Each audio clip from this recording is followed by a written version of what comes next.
Hi, welcome to One Down Dog on Demand. I'm Kim, and I'm going to share a little tip with you on how you can adapt your vinyasas or sun salutations to work with you when you're pregnant. Something that I've been asked so many times over the years from students when they're pregnant is what should I avoid or what can I not do during pregnancy?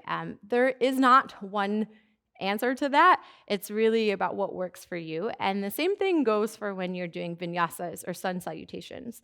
So if it is working for you throughout your pregnancy or however long to continue to do them in the traditional sun A way, plank, chaturanga, up dog, whatever your heart opener is, great. Keep doing it that way. But at some point, with space, as you get bigger, like me, or just as your body is changing, that might not feel super great or stable. So you can totally adapt it. And there's a lot of different ways. And I'm going to show you and break down that you can make it work for your body. So let's just start. Quick little warm up so you can do this along with me. Take a couple rounds of cow and cat, just moving through your spine. And I'm going to just break down kind of each main posture in a sun A, in a typical vinyasa, and show you the different ways that you could do it throughout your pregnancy. So after you do a few cows and cats, just come into a downward facing dog. And first off, down dog's part of every sun salutation. This is a way that you can easily change your down dog to work for you. Is take your feet really wide. They can even come off your mat. You can bend your knees. This is always making sure you have space.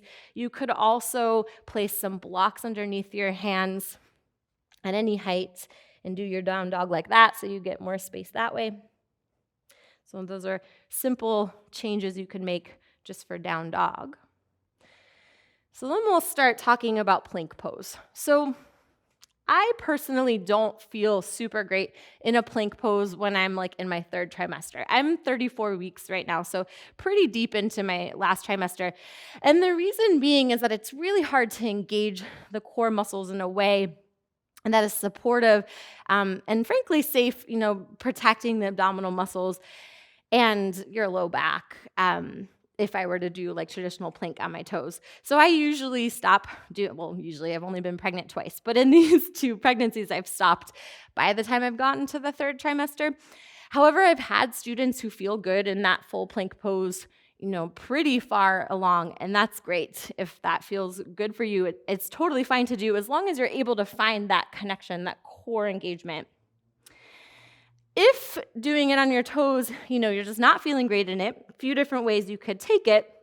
Walk your knees back so they're not directly under your hips, and you can just do plank on your knees. I love this because, again, it can really connect to the core. It starts to get really hard to even find your core in your pregnancy. So if that's happening to you, bring your knees down so that you can feel that, because you do still want to be able to connect to your core. You could also extend one leg back and do your plank like that. So one leg extended. If you do that while you're in the plank pose, you'll just want to make sure that you do it with both legs, so switching sides.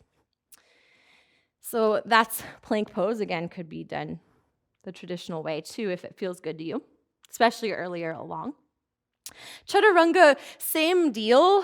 So doing it on your knees. And I am a person who does chaturanga on my knees, even when I'm not pregnant, because I feel like I can access the pose with more integrity. So engaging the core, shoulders back, elbows hugging in.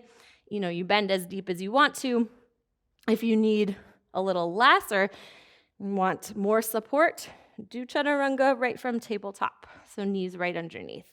So anytime that you're taking that pose, or skip it entirely, who cares? You do not have to do chaturangas. So the last element of a sun salutation is the heart opener. And as I was saying, doing up dog or cobra pose you're probably going to want to avoid, right? So that's right when you're laying on your belly. Up dog can work. Some people feel really good in it. The thing about up dog, though, it's really easy to dump into your low back, which is already a super vulnerable place. So one way you could modify if you wanted to take up dog would be to grab a bolster or a pillow and place it at the center of your mat. So when you come into your up dog, it supports right underneath your thighs. And then you can have, just as you would, your arms, wrists under your shoulders. You can do toes tucked or untucked. And this way you're not dumping down and overstretching the front of your body. You could also, do it engaged that way, and everything else could stay the same. You might get a nice rest of your head in down dog with the bolster. I tend to avoid up dog because, again, low back stuff, and it just sometimes feels like too open and too much stretch for me. I often will just do a cow pose in a vinyasa. So, you've got chaturanga, plank, chaturanga into your heart opener, just coming right into a cow. For me, cow pose feels pretty great. At certain points in the pregnancy, it might be too much stretching, so you can just contain it a little bit and not go as deep. Another option would be to do a camel pose. So you can just lift yourself up with the toes tucked. Hands can come to your low back, elbows, shoulders back, and then you lift the chest. So that would be another heart opener you can do. So I'm just going to quickly walk you through, after I take a sip of water, 3 different ways you could do a vinyasa. So you can come along with me and try them out in your body.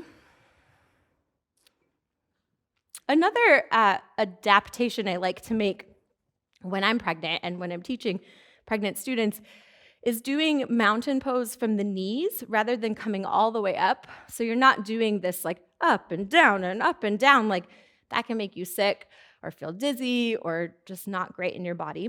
So this first variation, we're going to just be kneeling. We won't even come to stand. So starting on your knees, take a breath in, reach the arms up. Exhale, bring the hands down to the floor, plant the palms. Inhale, walk the knees back or keep them underneath for table, finding your plank pose. Other plank variations if you want. Bending the elbows, hugging them in close for chaturanga. Exhale, press back up or skip your chaturanga. Inhale, exhale, downward facing dog. And coming down, because I forgot the cow pose, we'll do it one more time. Inhale, kneeling, lift the arms. Exhale, come on down. Walk your knees back or keep them underneath. Plank, inhale. Chaturanga, exhale. This time, adding the heart opener, knees come underneath. Cow pose, inhale. Into down dog, exhale. That's one simple way you could play with or take a vinyasa. So another variation I'm going to show you is adding a camel pose instead and replacing down dog with puppy dog. So we'll be kneeling. Inhale, reach the arms up. You could, of course, add a side bend in if you want. Always room, I think, in vinyasas to tailor it and play with it. Coming back up, place the hands to the floor, finding your plank pose. Chaturanga if you want, or skip. And then bringing the knees underneath your hips, pushing the hands down, come all the way up, hands to the low back.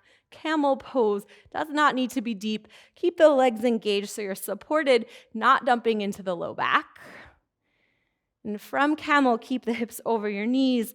Walk the hands forward, fingertips to floor or on blocks, puppy dog. And then bringing them underneath. So that's another variation or way you could play with it. One more that I'm going to show you will involve coming up to standing, and I would suggest having blocks to support you as you do this. So let's say that you're coming from, hands and knees or down dog, wherever you are. You'll step your way to the top of the mat. I like blocks at the tall setting. Taking a breath in, finding Ardha Chandrasana. Or not Ardha Chandrasana, Ardha Uttanasana, halfway lift, inhale, exhale, fold. Folding only as deep as feels okay to you. Again, if you're nauseous, it might not feel good to drop the head below your heart, so you can always stay in Ardha. Coming all the way up, Bend in the knees is helpful. You can press your hands into your thighs. Come into like a little chair first. Inhale, stretch the arms.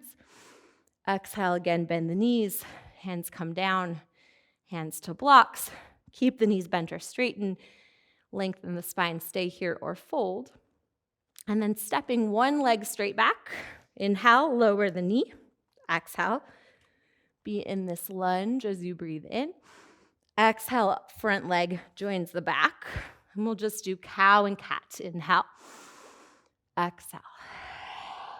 Inhale back to cow. Downward dog as you exhale.